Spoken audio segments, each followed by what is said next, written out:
Cross Country is our dedicated and coordinated effort with our field offices around the country to really work with local law enforcement and victim services partners to bring awareness to child sex trafficking, to identify victims of child sex trafficking, try to offer them some help and assistance, while at the same time hold accountable the traffickers and the facilitators of sex trafficking.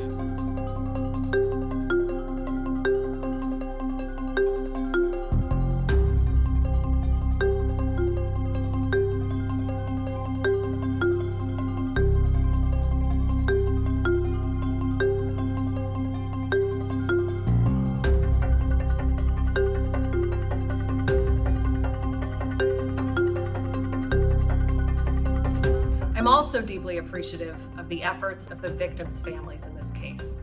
This case is nearly unmatched, both in the cruelty of the conduct and the scope of its victimization, with families not only horrifically losing their loved ones, but losing them on an international stage before a shocked public.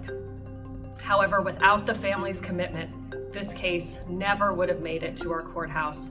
We would not have the result we have today.